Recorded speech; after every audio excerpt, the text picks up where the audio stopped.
Pemirsa, kita bertemu kembali di Indonesia Lawyers Club. Malam ini kita tidak akan membahas politik Indonesia yang semakin gaduh atau perkara Sambo yang semakin berbelit. Tapi kita akan melarikan diri dari dua persoalan itu ke tragedi yang baru terjadi di Malang, tepatnya di Stadion Kanjuruhan. Temanya malam ini, kita tidak akan berbicara tentang siapa yang salah, kenapa terjadi, kenapa 131 orang meninggal dunia, dan itu biarlah tugas tim pencari fakta yang dipimpin oleh Menko Polhukam Pak Mahfud. Tapi sebelum dimulai, saya ingin kita semua berduka cita lebih dulu untuk korban-korban yang jatuh di Kanjuruhan yang seharusnya tidak terjadi, sehingga kita tercatat sebagai negara kedua terburuk di dunia dalam jumlah korban pertandingan sepak bola. Tapi kenapa kita bahas ini? Karena di balik ini ternyata ada bisnis besar. Ini yang belum banyak dikupas. Kenapa saya bilang bisnis besar? Karena ada masalah dari jam pertandingan sepak bola. Seharusnya jamnya dimajukan ke sore. Itu rekomendasi pertama dari Kapolres. Jam 3 sore kalau nggak salah. Tapi akhirnya itu dinaikkan jadi jam 8 malam ya kalau nggak salah. Dan jam 8 malam Kapolres sudah mengatakan bahwa itu akan mengurangi mereka mengamati para penonton yang hadir. Tapi ada yang bilang kenapa di luar negeri boleh sampai jam 8 malam. Menurut saya di luar negeri itu pertandingannya stewardnya itu setiap sudut dan menjaganya bukan ikut nonton bola, tapi menjaga atau mengamati penonton. Kalau kita yang jaga pertandingan ikut nonton bola juga, jadi ya. Kemudian CCTV di stadion di Inggris itu kalau nggak salah ada 70 CCTV yang dipasang. Di kita saya nggak tahu di Malang ada berapa, tapi saya nggak yakin sebanyak di Etihad, di Chelsea. Baiklah pemirsa, kenapa kita bahas? Karena ternyata ada kira-kira 250 miliar kontrak untuk menyiarkan pertandingan sepak bola. Dan 250 miliar itu kira-kira untuk 306 pertandingan. Dan itu kira-kira 750 juta harga pertandingan itu setiap pertandingan. Siapa yang untung dari ini? Ini yang kita akan bahas. Karena disalahkan TV. Karena TV maunya jamnya dimundurkan ke malam agar dapat prime time. Gak hanya itu, agar juga dapat iklan rokok. Karena iklan rokok itu baru boleh ditayangkan jam 10 malam. Dan apakah iya TV dapat untung besar? Kalau saya gak salah, itu bola itu kita hanya dapat kesempatan beriklan itu 15 menit. 5 menit di awal, 5 menit di belakang. Dan 5 menit di tengah atau waktu istirahat. Itu habis 2 menit mungkin untuk komentator dan presenter. Jadi sisanya tinggal 2 menit. Yang lain berarti kita aja 12 menit. Seandainya kita dapat 15 menit, itu iklannya 30 spot. Kalaupun kita pasang harga premium, itu 30 kali 40. Premium itu 40 juta satu spot. Dan berapa itu 40 kali 30? 1,2 miliar. Gede dong untuk TV-nya. Enggak juga. Karena dari 1,2 ini paling kurang diskonnya 30%. Lah, berapa jadinya coba TV dapat? Ya kira-kira dikurang 30%, berapa? 840. 840 apa juta? 840 juta. Padahal tadi kita beli 750 juta. Belum kita juga menyiapkan studio, belum bayar airtime, belum talentnya atau komentatornya harus kita kasih honor. Jadi enggak juga Indosiar. Terus siapa? Kalau menurut hitungan saya ini, yang dapat untung besar itu Liga Indonesia Baru itu, LIB. Karena dia ngantoi 250 miliar dan kemudian dia produksi kira-kira 200 juta dan dari 250 miliar itu di sini ada narasumber dari mantan Dirut Persija Jakarta, Pak Beni Erwin, Bapak Komisaris PT Persib Bandung, Umuh Mukhtar. Kalau nggak salah saya dapatnya cuma 5 miliar masing-masing klub. Jadi kalau 18 berarti kira-kira 80 miliar. Itu pengeluaran Liga Baru Indonesia.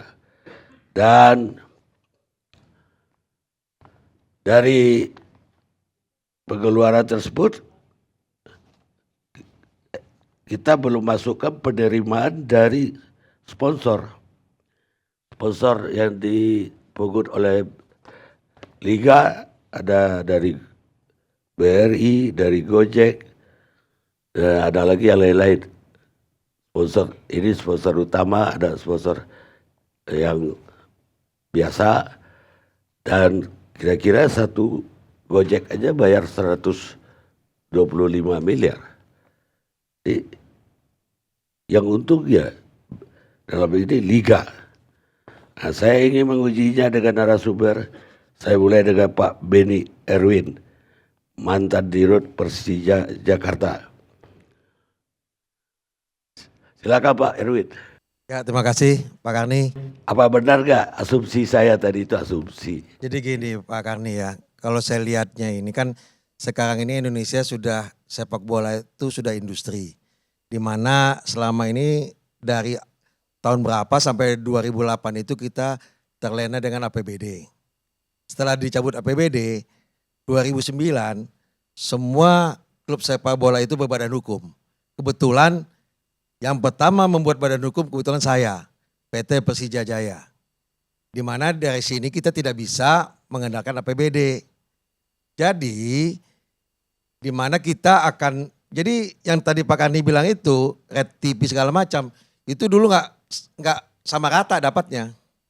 Jadi memang Red TV itu dilihat dari jumlah supporter. Yang banyak dapatnya itu dulu kayak Persija, Persib, Arema, Persebaya. Yang lain nggak sama, mungkin Pak Dali juga tahu lah waktu zaman itu. Jadi memang untuk sekarang ini mau nggak mau harus berusaha mencari klub-klub itu. Apalagi saya lihat Persib sekarang punya dana yang cukup besar sekali. Terakhir itu kalau nggak salah sampai punya aset 800 M-an kalau nggak salah Persib itu nomor 1. Jadi memang kalau dari bisnis nggak bisa, emang sepak bola ini bisnis, industri. Ya memang masalah penonton malam ataupun juga di luar negeri penonton malam juga nggak bisa. Tapi selama ini kan nggak masalah. Tapi ini kemarin ini mungkin ya banyak hal ya terjadi di Kanjuruhan. Jadi kita nggak bisa bahas masalah Kanjuruhan. Tapi kita di sini ini bicara masalah pembagian keuntungan. Sepak bola memang bisnis sekarang. Dimanapun juga dari pihak LIB, pihak TV mencari keuntungan dari sepak bola. Nah PT LIB itu sahamnya adalah 18 klub Liga 1. Dan ada berapa persen itu saham Yayasan PSSI. Jadi pembagian keuntungan ya saya rasa sih klub-klub sih dapat ya. Tapi hitungannya kalau Red TV memang mereka lihat dari jumlah supporter. Enggak sama rata.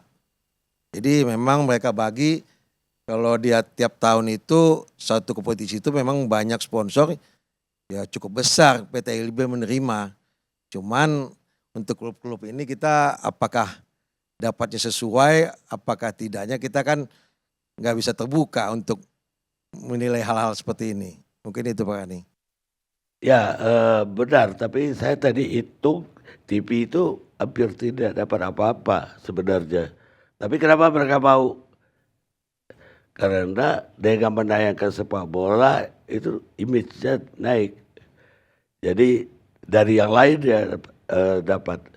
Makanya dia jadiin bukan jam 7 prime time juga, tapi jam 8 agar sinetronnya laku dulu. Jadi keuntungan dari sinetron itu disubsidikan juga ke bola tadi. Itu yang saya tahu sebagai orang TV. Gini Pak Ani, kalau saya rasa dari pihak ini juga dari Indosiar, saya rasa memang dia juga sudah punya kontrak jam sekian itu nggak bisa digeser. Misalnya acaranya khusus yang sudah berjalan lama tiba-tiba dimajukan jadwal bola. Itu juga nggak mungkin. Space untuk bola di acara tersebut jam segitu. Kan nggak mungkin digeser juga. Mereka sudah terikat kontrak sama sponsor. Ya kan event itu. Begitu juga bola. Nah sekarang bola biasanya itu kan memang mereka lihat kalau ditayang sore itu penontonnya sedikit. Karena orang masih pulang kerja atau apa. Tapi kalau ditayangkan malam itu penontonnya banyak. Kedua iklan harusnya TV dapat. Kalau bicara TV nggak dapat nih agak bingung saya. Karena tayangan iklan bola itu kan TV dapat jatah. Kalau bukan untuk PT LIB semua. Mungkin itu Pak Kani. Kalau iklan itu memang untuk TV semua Pak. Tapi TV bayar kontrak yang 250 M tadi ke PT Liga LIB. Jadi bukan dia dapat di LIB dibagi ke TV. Tapi itu transaksi Pak. Dan biasanya di bidding 2006 saya ikut. Dan waktu itu saya masih di INTV. Saya malah bid langsung saya naikin. Waktu itu harganya masih murah sekali Pak. 2006 tuh. Saya naikin harganya jadi 100 juta waktu itu. Setahun. Itu udah gede. 100 juta. Saya minta 10 tahun. ANTV waktu itu Pak ya? Ya ANTV. Kan memang ANTV bola. Dia kasih 10 tahun. Habis itu diprotes oleh yang lain. Akhirnya dibatalkan lagi perjanjian itu. Tapi sebagai ilustrasi Pak, saya terima tadi bahwa itu bisnis. Piala Dunia. Itu kalau kita mau beli right hak siarnya. Itu sekarang kira-kira 1,2 T Pak. Dan itu biasanya nggak balik Pak. Kami pernah coba beli 700 sampai 800 4 tahun lalu. Saya udah di TV One Pak. Itu separuh aja nggak dapat kembali Pak. 400 M kita rugi. Jadi makanya saya tadi bisa memastikan TV-nya nggak untung. Yang untung itu Liga Indonesia. Tapi kalau TV nggak untung juga nggak mungkin Pak Karni. Makanya Nggak mungkin ditayangkan. Nggak, makanya kita mau cari image. Ya nggak mungkin itu TV One menawar liga itu nggak mungkin sekarang Pak. Karena kita nggak punya duit sebanyak itu untuk dikorbankan gitu loh. Ya makanya pihak TV harus cari sponsor untuk membiayai liga. Nggak mampu Pak. Karena hanya anunya 15 menit tadi. Kan saya udah bilang tadi 30 spot. Satu spot 40 juta. Belum diskon. Diskonnya 30%. Tapi tayangan 90 menit? Tayangan 90 menit itu yang bisa kita ambil untuk iklan 15 menit, Pak. 5 menit sebelum mulai, 5 menit setelah selesai, 5 menit waktu break.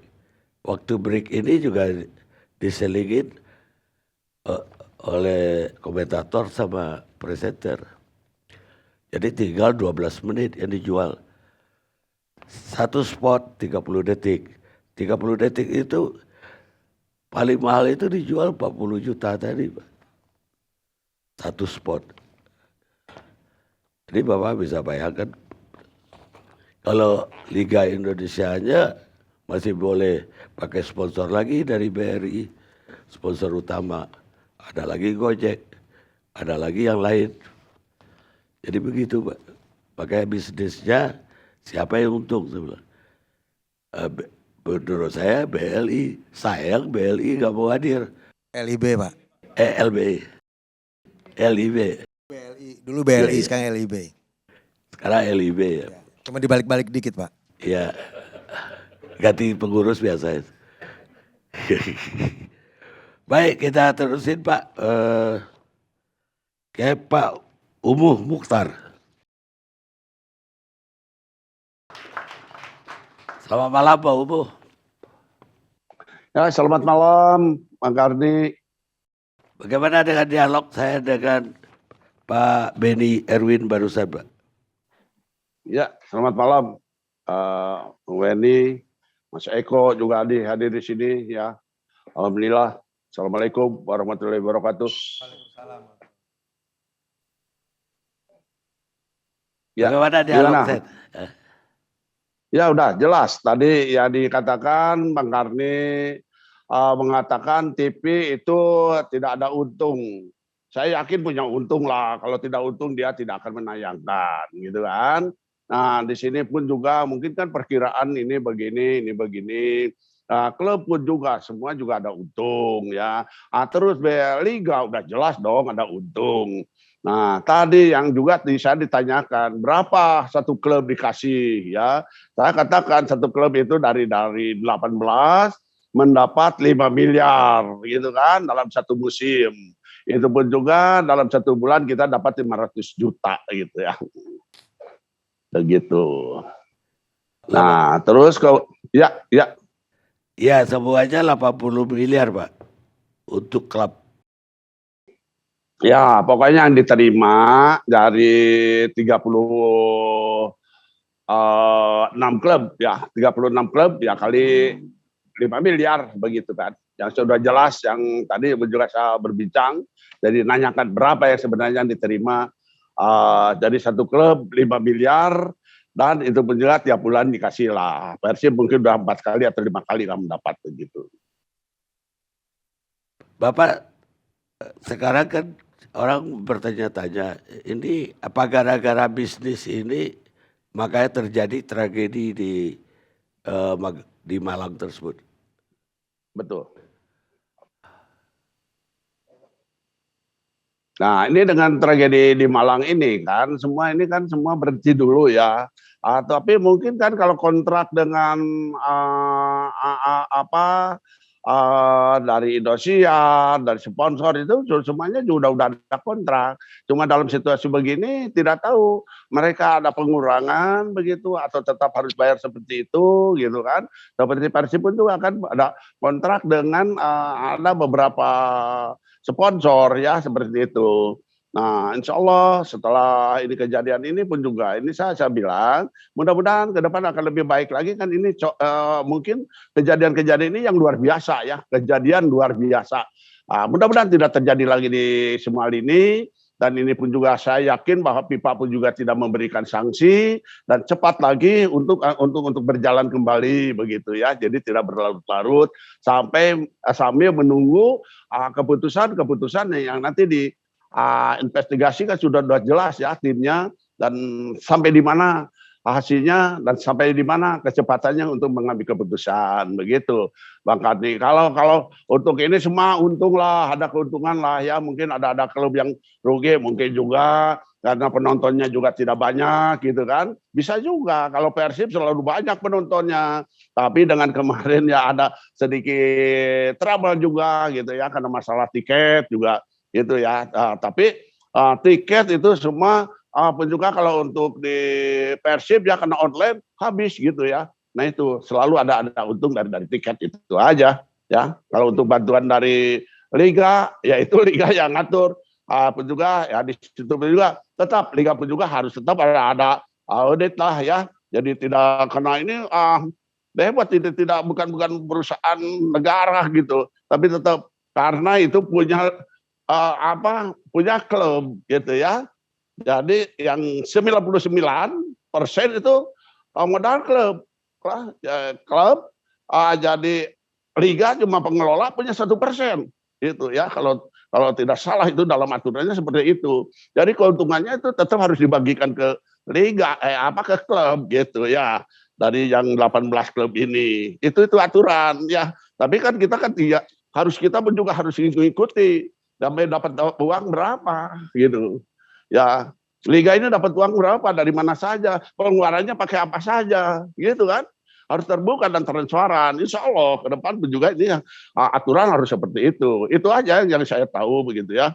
Saya dari dulu lah ya, saya selalu ikut mulai 2009 saya jadi pengurus ya. Semua tahu lah gitu kan. Insya Allah kalau saya benar-benar lah untuk pencinta bola dan benar saya udah meletak dan benar-benar saya jiwa-jiwa untuk persepak bolaan begitu ya. Karena apapun persepak bolaan itu kan untuk persatuan, kesatuan, untuk menyatukan bangsa. Alhamdulillah bangsa Indonesia harus bersatu. Jadi bukan untuk bergontok-gontokan dan siapapun juga kalau dalam pertandingan pasti ada kalah menang. Nah di situ juga sekarang mohon kepada semuanya ini sudah terjadi karena ini musibah. Jadi jangan menyeret. Nah ini pun juga saya juga sekarang ya salahkan bobotoh atau pen tidak juga ya. Jadi kan selalu jangan menyeret-nyeret masalah bobotohnya. Begitulah Bang Karni. Jadi cari permasalahan ini pun juga sudah selesai dan mungkin yang dibicarakan sekarang masalah pendapatan dan masalah dapat uang berapa di liga transparan. Berapa dapat? Untungnya berapa? Gitu kan. Silakan mereka udah kerja di situ kan terlalu juga ada exco, udah jelas pasti ke sana dan juga ada komisaris ya. Ya komisaris sekarang juga harus bertanggung jawab permasalahan ini karena mereka juga ada di pertandingannya siapa gitu kan itu ada bagian-bagian jangan mereka ikut diam-diam aja yang dituding cuma yang di atasnya gitu. Kalau ini pun juga terseret semua tuh dengan komisarisnya itulah pun tadi ya saya bicara belak-belakan aja lah ya. Itulah Bang Kardi. Baik Pak, tapi yang saya persoalkan malam ini adalah apakah gara-gara bisnis ini menyebabkan terjadinya tragedi tersebut. Karena saya anggap kalau harganya sebanyak tadi, kalau nggak dikasih prime time, memang akan rugi banyak TV. Jadi artinya TV juga terpaksa minta prime time dan tidak sore pertandingan karena harga dari liganya terlalu tinggi untuk TV Indonesia. Kan bukan TV saya Pak, TV kompetitor saya malah. Tapi saya belain karena saya tahu berapa sebetulnya pemasukan dari bola itu.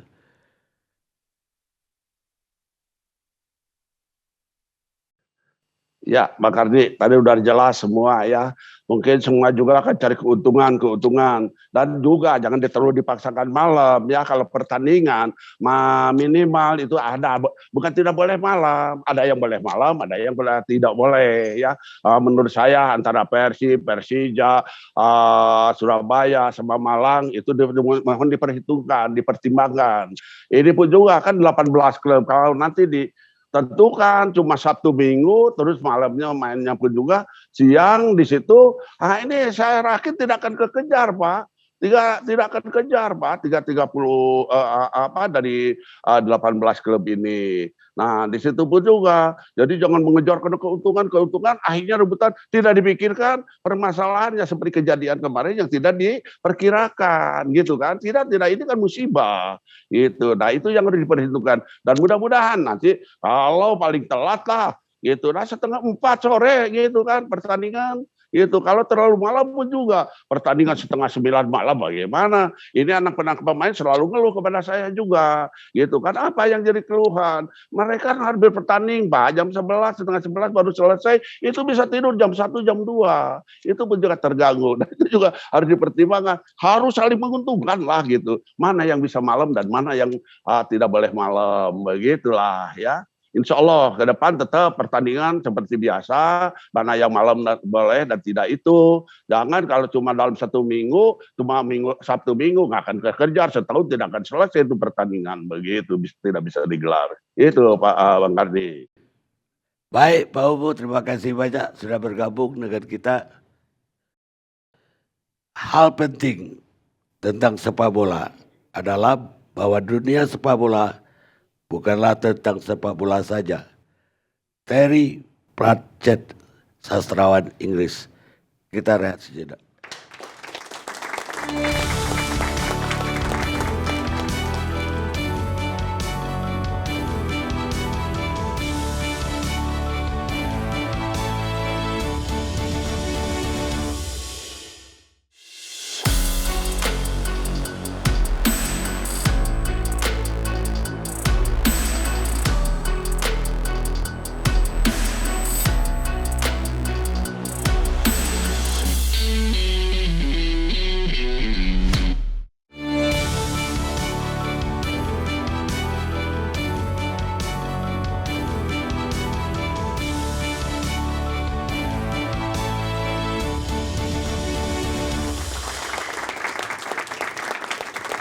Pemirsa, kita lanjutkan diskusi kita.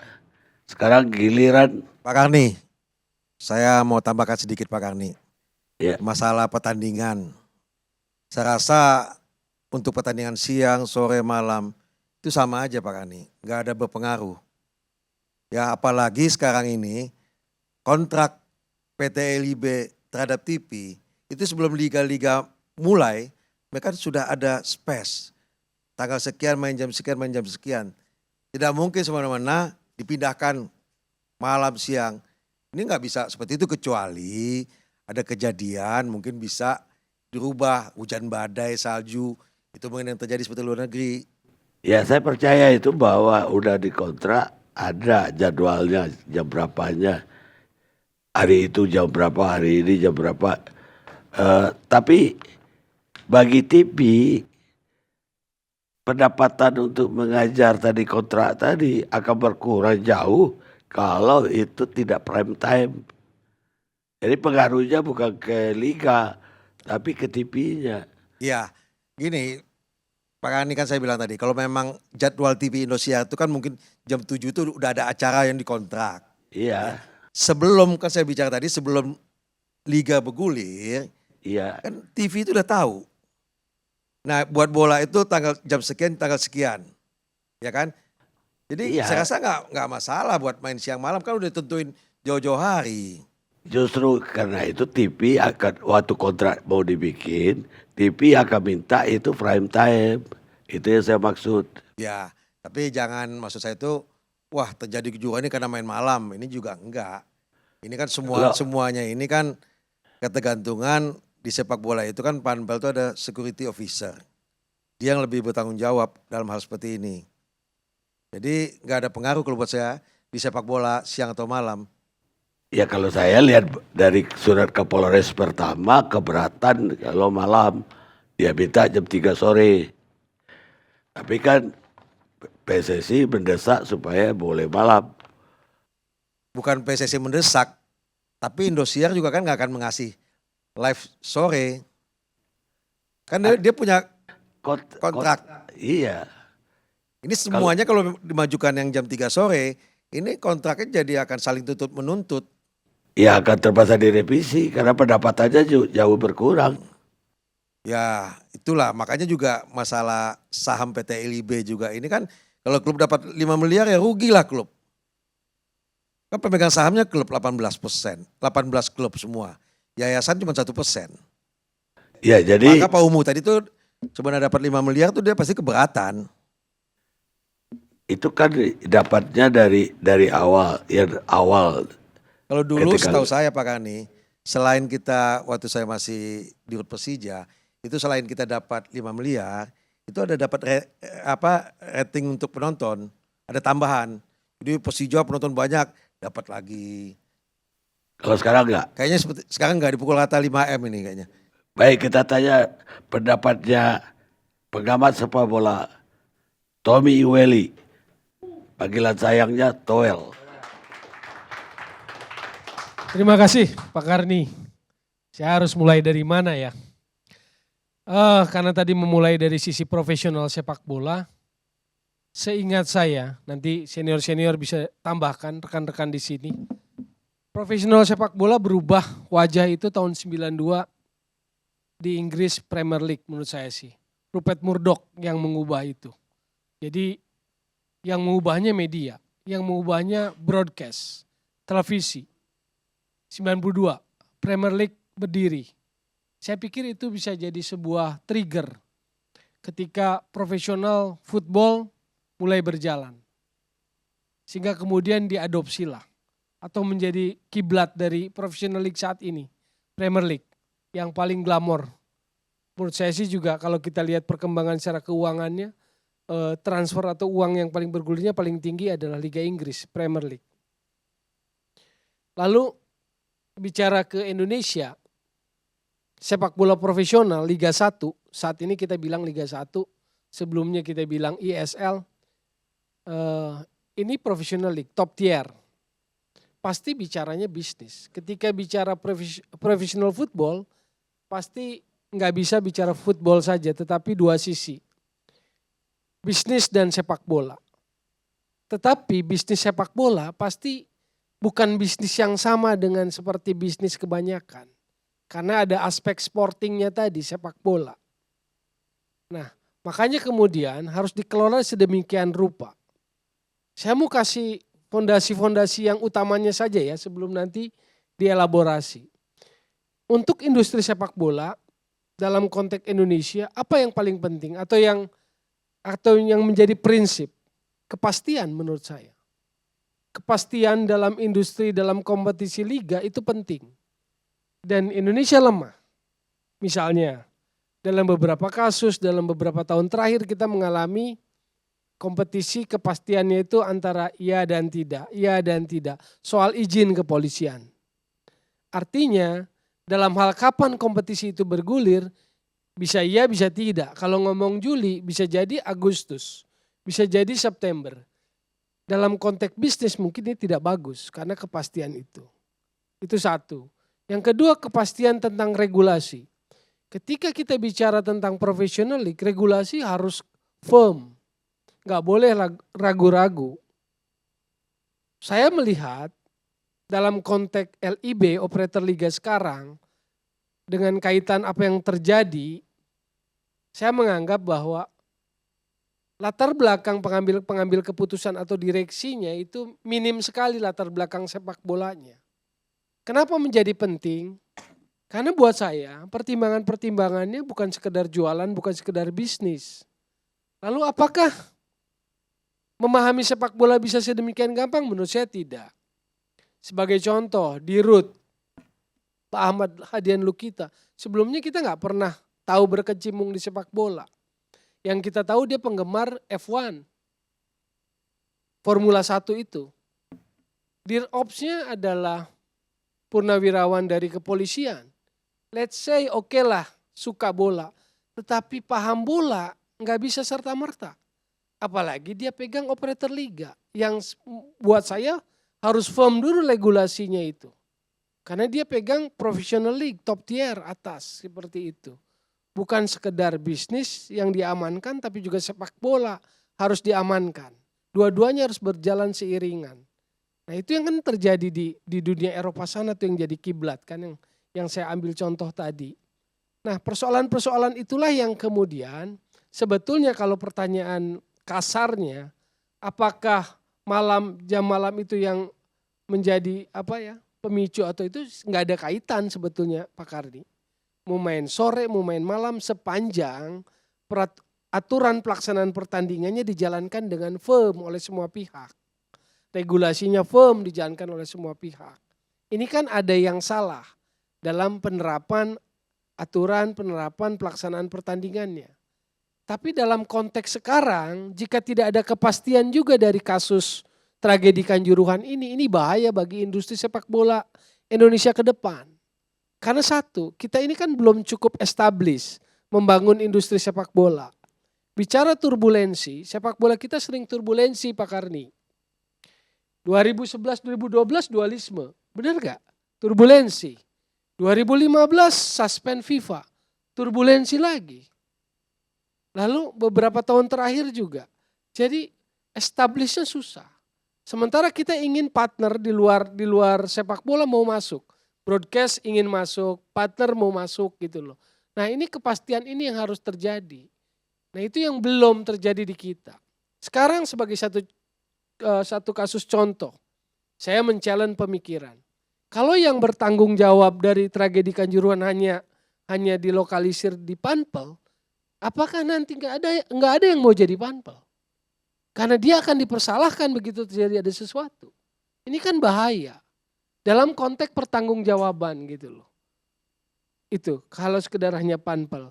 Lalu kepolisian dengan kasus seperti ini, apakah kita nggak jadi khawatir?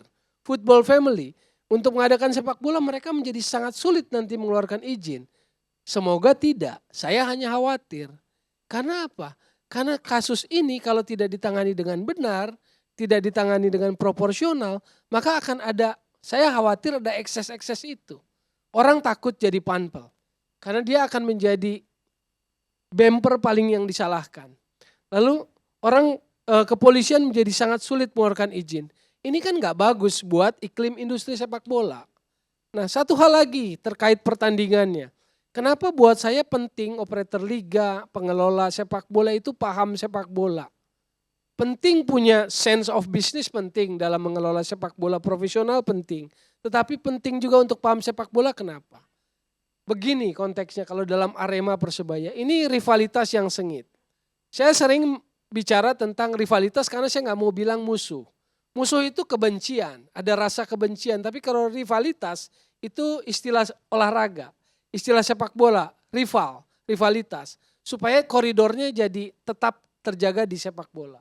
Arema Persebaya rivalitas sengit, itu tidak bisa dipungkiri. Kalau kita bisa menyelami misalnya menjelang pertandingan ini, 2 pertandingan home sebelum lawan Persebaya, lawan Persija kalah, lawan Persib kalah di Kanjuruhan. Pasti itu kecewa. Ada rasa kecewa buat Aremania. Ini hanya asumsi saya ya. Sebagai dalam sudut pandang sepak bola. Pasti kecewa Pak Karni. Pada manajemen Arema, pada klubnya, pada performa klubnya. Begitu lawan Persebaya. Ini bahasa orang bola di lapangan tuh begini nih Pak Karni. Supporter tuh. Boleh kalah sama situ, boleh kalah sama situ. Tapi jangan kalah sama Persebaya. Sama kayak Persib misalnya, boleh kalah sama yang lain tapi jangan kalah sama Persija. Sama begitu juga Persija, boleh kalah sama yang lain tapi jangan sama Persib. Nah dalam sepak bola industri apakah itu penting? Bukan penting. Apakah itu perlu? Menurut saya rivalitas itu normal-normal saja. Kalau kita bisa kelolanya, kalau fanatismenya kita bisa kelola. Di luar negeri, di Eropa kan derby itu dipelihara. Karena itu jadi value nilai jual tinggi. El Clasico, Barcelona Madrid kan jadi jualan. Jadi produk marketingnya La Liga. Dikelola gitu loh. Fanatismenya dikelola. Penyelenggaraan pertandingannya dikelola. Supporter Madridnya bisa datang ke Camp Nou misalnya. Kalau main di Bernabeu, supporter Camp Nou-nya bisa datang ke Bernabeu. Di Inggris, derby Manchester dikelola. Manchesternya bisa jadi merah apa biru nih pekan ini gitu kan. Belum misalnya antara Liverpool, MU. Di Milan, derby Milan. Siapa yang paling hebat di Milan? Jadi hal di sepak bola itu sebetulnya dalam konteks industri rivalitas itu penting. Tapi kalau nggak bisa mengelolanya, nggak bisa peka, itu yang bahaya. Nah maksud saya orang sepak bola yang bisa baca ini dalam persiapan menjelang pertandingan itu, hal-hal ini nggak kasat mata, tetapi harus bisa dirasakan, dideteksi. Antisipasi-antisipasi itu. Nah makanya penting figur-figur bola. Mohon maaf, saya harus menyampaikan catatan kritis. Di operator liga saat ini, orang background sepak bolanya minim. Baik, Itu dulu kan. Bung Towel, kalau Silakan. boleh saya sedikit, Bung Karni, kasih sedikit komentar. Pertama-tama saya mengucapkan prihatin dan berduka cita atas korban yang begitu besar jatuh di Malang baru-baru ini. Ini bukan nomor 2 terbesar. Ini yang pertama di era sepak bola modern. Ini adalah yang terbesar pertama kali. yang di Peru. Yang itu kan sepak bola lama. Tahun 64 kalau di Ini Peru sepak 64. bola modern, inilah yang terbesar. Memang kita telah membuat rekor, tapi bukan rekor yang kita inginkan begitu. Nah, kembali kepada apa yang tadi disampaikan, betul apa yang disampaikan, siapa Dik namanya Dik? Oh, Pak Toel ya. Ya, bahwa kepastian itu penting. Dari mana kepastian ini bisa timbul? Dari 2 hal, tertib, ketertiban, dan disiplin.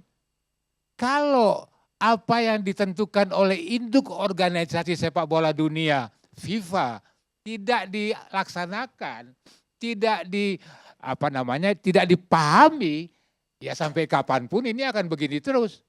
Kalau kita nggak mau ikut aturan FIFA, ya kita keluar aja dari FIFA. Kenapa kita mesti repot-repot? FIFA itu punya 211 anggota, lebih besar dari PBB. Ya, kalau dia nggak tertib, dia nggak rigid, kan kacau sepak bola ini. Kembali kepada soal marketing. FIFA memiliki 6 konfederasi, antara lain Asia, AFC. Oke. Nah, setiap konfederasi ini memiliki marketing company. Marketing company ini setiap tahun memberikan penawaran terbesar untuk AFC atau berapa juta dolar dia bayar untuk Piala Asia umpamanya kalau di Asia, itu kan. Nah, mereka inilah yang menjual kepada para sponsor, menjual broadcastingnya, menjual boardnya, itu semua dijual oleh marketing company ini. Nah, begitu juga FIFA untuk Piala Dunia, mereka itu punya marketing company yang besar dan harus kita ketahui 2 miliar dolar loh broadcasting yang terakhir dibayar untuk Piala Dunia. Itu bukan jumlah yang kecil dan uang itu dipergunakan secara prudent, secara hati-hati dan juga terbuka. Itu dibuka untuk publik, untuk apa aja uang itu dipakai. Ya.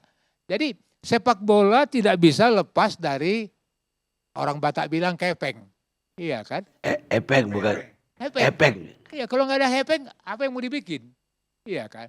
Jadi dalam hal ini, induk organisasi sepak bola Indonesia ini, itu harus paham betul aturan-aturan main ini. Kalau statuta cuma ditaruh di lemari untuk nggak dibaca, ya sorry aja gitu kan. Jadi nggak bisa. Kita itu hanya mau bikin aturan sendiri nggak bisa. FIFA ini udah berapa lama eksis di dunia? Berapa banyak anggotanya, berapa banyak kejadian Hazel lah, segala macam. Ya, ini minggu kemarin India di-ban oleh FIFA. Karena campur tangan dari Mahkamah Agungnya. Kira-kira itu kan. Jadi kita mau plus bilang, oh ini ada surat FIFA, katanya kita tidak akan kena sanksi. Yang bilang siapa? Presiden FIFA tidak bisa membuat keputusan sendiri. Seluruh keputusan FIFA itu adalah hasil sidang council atau exco yang jumlahnya 36 orang plus presiden jadi 37. Nggak mungkin dan nggak punya hak Infantino untuk bilang sama siapapun, oh negara itu kita nggak akan hukum. Nggak punya hak. Ya, nggak punya. Dan anggota FIFA itu adalah Persatuan Sepak Bola seluruh Indonesia. Bukan pejabat pemerintah. Ya. Jadi nggak bisa berbicara atas nama sepak bola kalau bukan dia adalah member FIFA. Itu. Jadi itu yang mesti diselesaikan dulu Bang Kardi. Disiplin organisasi dan ketaatan. Kalau tanpa itu, say goodbye to football. Itu. Ya, itu aja. Negara-negara besar sepak bola semuanya taat ya. Saya 4 tahun di Italia, saya lihat yang membangkitkan persatuan negara Italia adalah sepak bola. Dia kalah Perang Dunia Kedua, yang dibangkitkan sepak bola oleh pemerintah Italia. Akhirnya bersatu melalui sepak bola. Harusnya kita juga pakai itu. Ya, ini yang saya harapkan agar kita semua bisa menjaga persatuan bangsa melalui olahraga, terutama sepak bola. Itu aja, Bung Karno.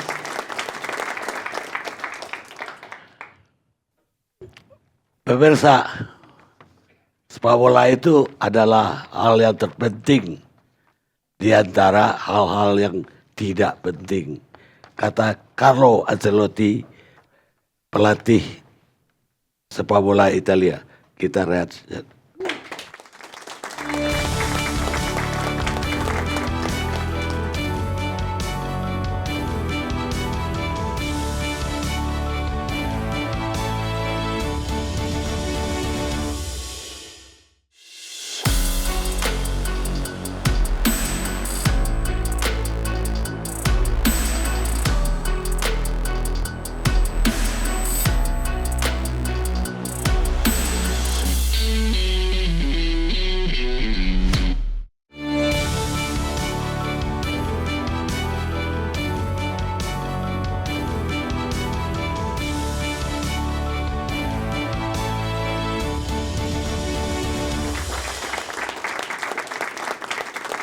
Pemirsa, kita sampai di segmen terakhir. Saya memulai lebih dulu dengan Eko Maung Kristianto, pengamat hukum olahraga. Ya, makasih Bang Karni. Jadi tadi mungkin jadi perdebatan kan, jadi belum clear tuh penyebabnya main malam atau bukan kan kejadian Kanjuruhan. Nah makanya saya juga bicaranya lebih dalam tataran yang agak sedikit luas dulu gitu ya. Di era sekarang, demokrasi modern ini kan yang namanya kekuatan itu nggak semata punya state ya, punya negara, tapi juga kedaulatan ini dipencarkan ke dua stakeholder lain, yaitu civil society dan juga market ya, para kapitalis, pemilik modal, pengusaha gitu. Nah, dalam sepak bola ini kentara banget kan, mana yang lebih dominan. Padahal harusnya ketiganya ini punya peranan yang sama kuat, Bang Karni ya. Jadi pemerintah misalkan ya. Jadi saya sedikit kritik juga nih mungkin buat teman-teman ya, pengurus-pengurus sebelumnya yang menyalah kaprakan, menyesatkan orang-orang Indonesia terkait lex spesialis dalam lex sportiva. Seakan-akan nggak boleh sama sekali ya negara ikut campur dalam urusan sepak bola. Itu kan tidak ya, karena filosofinya kan tidak ada sepak bola tanpa izin negara. Itu artinya apa? Jadi walaupun sepak bola ini memang miliknya FIFA, seperti tadi kata Pak Dali ya, miliknya FIFA, terorganisir, FIFA harus taat ke FIFA. Tapi jangan lupa sepak bola itu dimainkan di mana?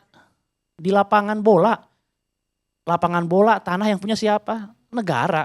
Nggak ada yang punya selain negara kan, teritori gitu loh. Jadi tetap peran state masih sangat penting dalam penyelenggaraan kompetisi sepak bola gitu. Nah, kenapa ketiganya ini harus sama kuat ya?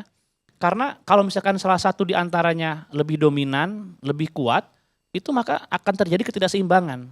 Misalkan kalau negara atau pemerintah terlalu kuat ya, itu jelas otoriter, nggak akan nyaman lah komunitas juga gitu kan.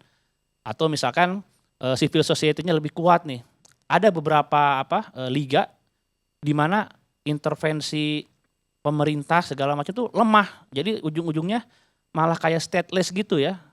Lebih kuat komunitasnya gitu. Ini biasanya sepak bola yang dikuasai oleh bandit-bandit ya, Bung Toel ada ya. Kartel narkoba kayak di Kolombia kan pernah gitu. Jadi sepak bolanya jadi kacau juga tuh. Kacau juga gitu.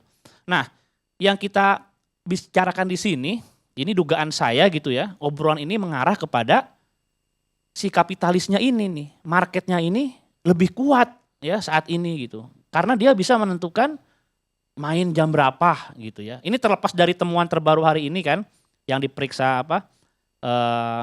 Diperiksa itu kemarin ya, PT LIB, PSSI sama Indosiar katanya. Itu juga diperiksa. Nah, kalau misalkan dugaan publik sekarang ke arah sana bahwa Indosiar biang keladinya gitu. Ya, bahwa ternyata PT LIB nurut ke Indosiar. Akhirnya mainnya jadi nggak bisa diubah dari malam ke sore gitu. Nah, ini makanya saya duga bahwa sekarang ini kapitalisasi di sepak bola ini yang menentukan.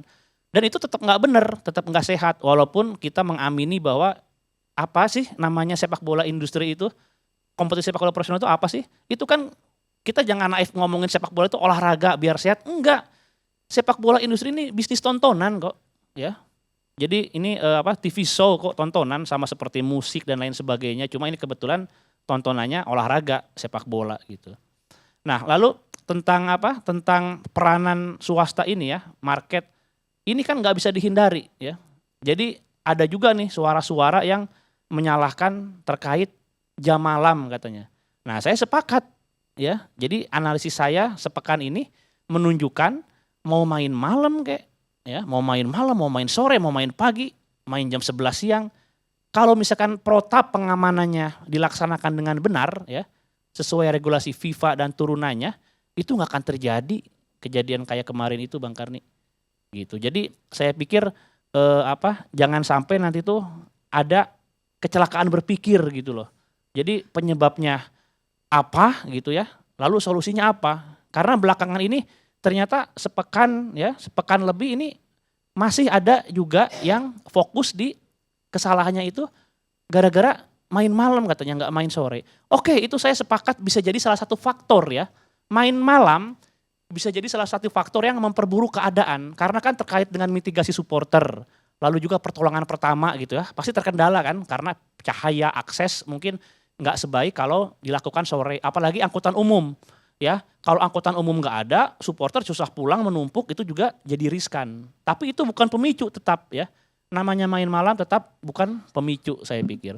Nah, saya juga ingin ceritakan nih tanpa menyebut sumber saya ya. Itu waktu di pekan itu kan ada 2 big match ya. Persebaya sama Arema, lalu besoknya Persib sama Persija. Dua-duanya itu minta pertandingan ke sore, dipindahkan ke sore ya. Nah, lalu kenapa cuma di Bandung yang oke sore? Nah, saya nanya-nanya tuh, sumbernya ngomong kayak gini. Karena polisinya ngomong gini Bang Karni, kalau misalkan kalian tetap mau main malam, berarti tanpa penonton. Nah, itulah terjadi negosiasi. Lalu juga kan Panpel juga nggak mau rugi nih, masa tanpa penonton, gila aja ini big match gitu kan. Nah, akhirnya gimana? Akhirnya ya main sore jadi itu. Nah, yang di Malang, kenapa nggak bisa seperti itu gitu? Dan pendek kata gitu ya, kalau polisi nggak ngizinin, ya udah harusnya nggak terjadi pertandingan itu. Karena kan prinsipnya kan izin keramaian. Makanya nggak ada sepak bola tanpa izin negara. Ini polisi ngomong nggak boleh main malam ya, nggak boleh kan, harus sore. Udah gitu tiba-tiba nggak tercapai kesepakatan buat main sore. Lah kok tetap jadi pertandingannya gitu. Itu artinya apa? Itu artinya para pihak di Malang sepakat main malam gitu. Dan mungkin daya tawarnya katanya kan tanpa kehadiran bonek. Lah perasaan saya mau main sore juga bonek mah gak akan hadir gitu saat itu. Mungkin gitu aja Bang Karni. Jadi Bang Karni, maaf saya terpaksa sedikit agak kurang sepakat dengan adik kita. Bahwa campur tangan pemerintah itu bukan berarti campur tangan seperti ini ya. Nggak boleh. Itu ada aturan dalam statuta. Gitu. Jadi bukan main-main. Kalau semua 211 negara campur tangan soal sepak bola, Piala Dunia kapan jadinya? Nggak mungkin. Itu aturan sudah dibuat agar sepak bola ini berjalan lancar. Gitu. Kemarin campur tangan pejabat kita, sebagai apa dia ke sana? Apa status dia pergi bicara sama di Zurich? Apa? Mewakili siapa? Menteri, ada Bapak Menteri yang pergi ke itu mewakili siapa? Ke FIFA maksudnya. Mewakili siapa? Kan nggak jelas. Sehingga Kan ada alangkah baiknya kalau dia ajak ketua umum PSSI untuk sama-sama ketemu sama FIFA. Itu kan jauh lebih baik. Bahwa dia bersahabat sama Infantino ya nggak ada yang bisa larang toh. Tapi itu bukan berarti tidak ada intervensi. Itu sudah jelas intervensi. Itu loh. Kita pernah di ban waktu Menporanya mau ikut campur kan dulu. Sebelum 2015 bukan itu. Pak Andi. Bukan. Jadi kalau saya tidak di-ban, saya membukukan PSSI pada waktu itu. Ah iya. Iya. Tapi tidak di-ban, tapi kemudian FIFA membekukan PSSI, lalu kemudian meminta Pak Agung Gumelar sebagai apa namanya istilah itu ad hoc untuk memilih ketua dan exco yang baru dari PSSI. Itu dari saya. Makasih. Jadi sebenarnya kalau saya memang ada ruang FIFA, ada ruang negara di dalam pertandingan sepak bola. Ada ranah FIFA dan ranah negara. Di segi 4 sepak bola di lapangan itu sepenuhnya FIFA. Nggak bisa kita bilang, wah ini di Indonesia karena pemain kita agak kecil-kecil, gawang kasih kecil dikit dong. Nggak bisa. Urusan ini sudah regulasi FIFA sudah itu. Standarnya standar internasional. Tapi di stadion ada regulasi FIFA berlaku, ada juga regulasi Republik Indonesia. Misalnya, nggak bisa dong di stadion itu tiba-tiba ada penonton bawa spanduk isinya makar. Pasti regulasi Republik Indonesia tentang makar berlaku di situ. Atau mengajukan ujaran kebencian dan rasialisme. Regulasi Republik Indonesia atau perundang-undangan Republik Indonesia itu berlaku di dalam stadion. Ya. Nah, tetapi ada juga standar FIFA dalam manajemen penyelenggaraan di dalam stadion. Misalnya regulasi FIFA tentang standar safety and security di stadion. Itu termasuk dalam misalnya tentang dilarang membawa senjata api dan gas air mata atau menggunakan gas air mata di dalam stadion. Itu standar FIFA karena dibuat berdasarkan pengalaman masa lalu dalam pertandingan sepak bola di seluruh dunia. Mari kita lihat yang 3 terbesar tragedi sepak bola. Yang pertama tahun 64 di Peru. Penonton turun ke lapangan, lalu dikasih pengamanan, kasih gas air mata. Panik terjadi, lalu kemudian stampede istilahnya. Stampede itu situasi di mana masyarakat, crowd itu berlarian ke satu arah, yaitu biasanya pintunya terlalu kecil, terjadi bottleneck, lalu terjadi stampede itu menghasilkan orang terinjak-injak, mati karena trauma dan karena kemudian asfiksia, sesak nafas. Jadi itu yang menyebabkan di Peru. Di Ghana juga sama.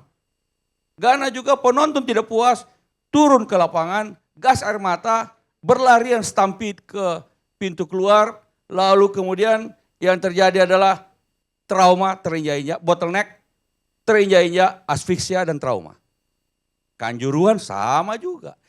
Justru karena adanya pengalaman masa lalu itu, muncullah regulasi FIFA tentang penggunaan senjata api dan gas air mata. Dilarang. Nah, ini yang mestinya kita ikuti. Tapi itu yang tidak kita lakukan. Tidak ada hubungannya dengan malam atau siang atau sore.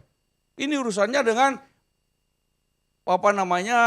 tidak diikutinya aturan standar penyelenggaraan internasional. Jadi ini sudah ada standar penyelenggaraan internasional yang dibuat oleh FIFA berdasarkan pengalaman masa lalu.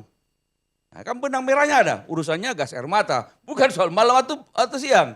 Nah, sebenarnya bagi pemerintah, saya dulu pernah jadi Menpora, kita memang mendorong adanya profesionalisme di dalam dunia olahraga, termasuk sepak bola. Dan ujung-ujungnya adalah industri olahraga. Dulu klub-klub sepak bola itu keenakan, semuanya mengandalkan dukungan APBD dari Pemda-Pemda itu. Maka nggak ada yang namanya profesionalisme. Karena nggak perlu repot-repot marketing ini, udahlah langsung dari Pemda semuanya. Dan Pemdanya memang juga senang. Padahal itu uang datang dari ya pemerintah pusat juga, yang kemudian dibagi melalui DAU, DAK, dana bagi hasil, yang mestinya untuk program-program pembangunan lainnya malah lari ke sepak bola dan jumlahnya besar. Sepak bola ini memang besar. Nah karena itu kita stop, lalu kemudian kita dorong sepak bola di Indonesia menjadi profesional seperti dengan klub-klub lain di Eropa dan di Amerika. Nah walaupun hasilnya memang lambat sekali proses itu. Sampai tahun berapa itu kita diadakan oleh FIFA verifikasi dari sekian 2010 itu klub Bang. Indonesia. 2010. 2010. AFC, kebetulan saya yang diverifikasi Ya, di AFC. Persija. Verifikasi cuma ada 2 barangkali yang lolos. Persija lolos sama Persib. Habis itu yang lain kan nggak bisa, nggak termasuk lolos dalam, termasuk PSM kalau tidak salah. Nggak lolos dalam verifikasi sebagai klub profesional.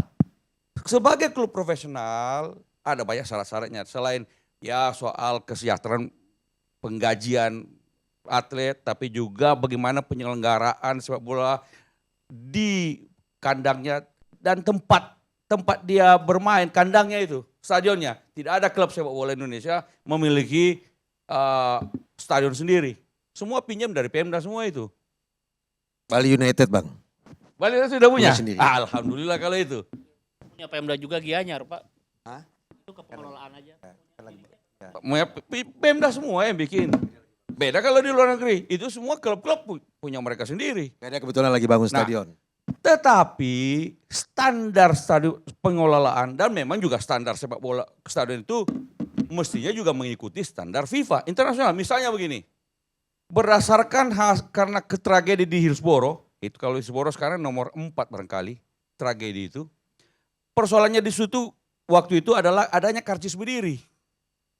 Karcis berdiri ini kemudian karena ada banyak sekali penonton membludak dimasukkan ke dalam karcis berdiri, terlalu banyak, runtuhlah stadion itu. Memakan korban berapa jumlahnya? 85 atau 90 sekian? 96.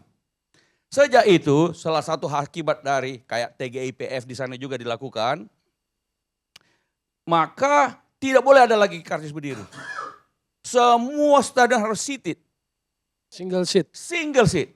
Di mana orang nonton tuh sepak bola kayak nonton bioskop. Begitu kita beli karcis, sudah ada nomor tempat duduk kita.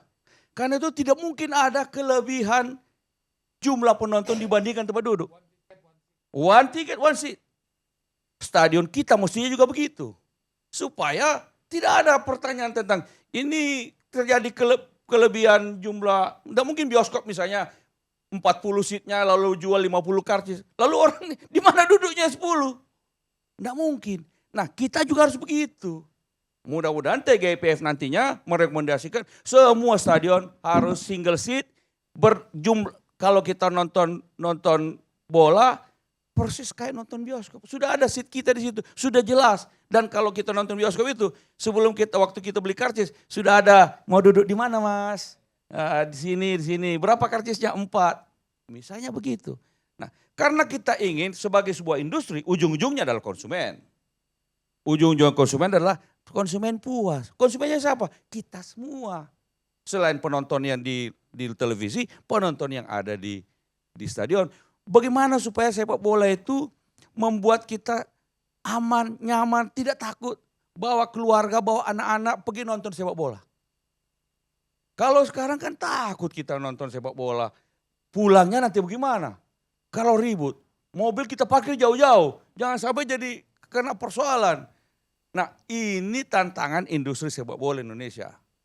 Tantangan bagaimana menyelenggarakan sebuah pertandingan sepak bola internasional. Jangan cuma cari untungnya. PT Liga jangan cuma cari untungnya dong. Dia harus selain membagi kepada klub-klub segala macam, tapi mengatur pertandingan itu standarnya betul-betul standar internasional. Dia yang sudah diatur semua secara rinci oleh FIFA. Nah, kalau ini tidak dilakukan dan sosialisasi kepada teman-teman kepolisian, supaya polisi juga ngerti gimana cara mengamankan. Ada kok di situ di standar regulasinya itu ya memang bahasa Inggris tapi ada bahasa Indonesia aja sudah diterjemahkan dan itu juga jelas rinci satu persatu. Nah, Kemenpora tugasnya negara adalah memastikan semua pihak sebagai penanggung jawab olahraga nasional memastikan semua pihak melakukan apa yang harus mereka lakukan di dalam penyelenggaraan sepak bola. Itulah sebabnya dulu kita pernah melakukan Kongres Sepak Bola Nasional di Malang waktu zaman Presiden SBY. Dan pada waktu itu kita juga nonton di Kanjuruhan. Semua stakeholder pada waktu itu diminta, waktu itu ada dualisme liga. Harapannya adalah bahwa waktu itu kita harap mari kita kembali menjadi industri sepak bola yang profesional, menguntungkan semua pihak. Semua dapat untung, penonton untung, liga untung, pemain untung, sepak bola Indonesia juga berprestasi karena ada ajangnya untuk bermain, berlatih, dan bertanding. Harapan kita prestasi juga naik. Tapi sayangnya terjadi ini lagi. Ya ini karena itu kita berharap TGIPF yang dibentuk oleh Presiden Jokowi betul-betul menjalankan tugasnya, membuka faktanya secara jelas. Yang pertama, yang kedua, siapa yang salah harus diberi sanksi. Yang ketiga, apa rekomendasinya ke depan supaya tidak terjadi lagi. Kira-kira begitu Bang Karni. Baik. Pak Karni menambahkan. Jadi dari kasus tragedi Kanjuruhan ini dalam konteks tadi yang Pak Karni benang merah yang disampaikan tentang industri sepak bola, kepastian ini penting. Maka penting ada kepastian tentang pertanggungjawaban. Baik dari sisi hukum negara maupun hukum sepak bola.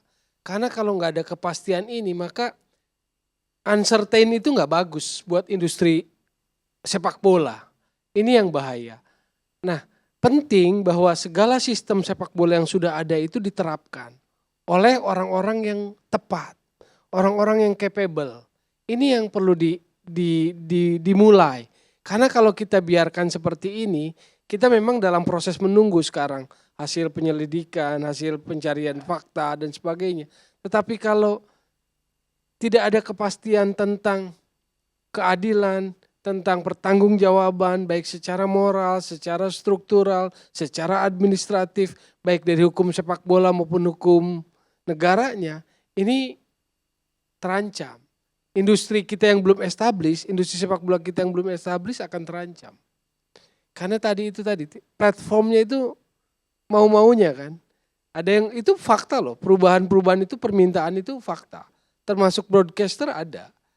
Klub menerima perubahan jadwal itu ada. Dari pihak stakeholder tulisannya, ada dari pihak broadcaster, ada bermacam-macam. Nah ini yang perlu diberesi semuanya. Mulai dari kepalanya, supaya rapi gitu loh. Karena kalau enggak tidak ada kepastian. Ternyata yang dihukum cuma panpel aja. Bakal sulit Pak. Siapapun akan takut jadi panpel. Lalu kepolisian nanti ego sektoral. Ini yang bahaya kan, ego sektoral. Maksudnya kita hilangkan itu. Karena kalau kepolisian kemudian menjadi mempersulit izin kan repot. Tadi dibilang bahwa pertandingan sangat tergantung izin keramaian. Boleh main malam tapi nggak ada penonton. Nggak berani dong Persib. Gitu. Padahal di hari tanggal 1 Oktober itu sebetulnya pekan yang kita harus merayakan sepak bola dengan luar biasa itu. Ada Derby London, Arsenal, Spurs, ada Arema Persebaya. Besoknya harusnya Persija, lalu Derby Manchester. Bayangin, tapi hari itu kita mengalami sebuah kedukaan yang luar biasa. Itu dulu Pak Karni. Baik, terima kasih. Pemirsa, sepak bola itu adalah bisnis. Bisnis itu adalah bisnis. Kata Rinus Michels, pelatih legendaris Belanda yang menciptakan total football. Kita ketemu ALC yang akan datang.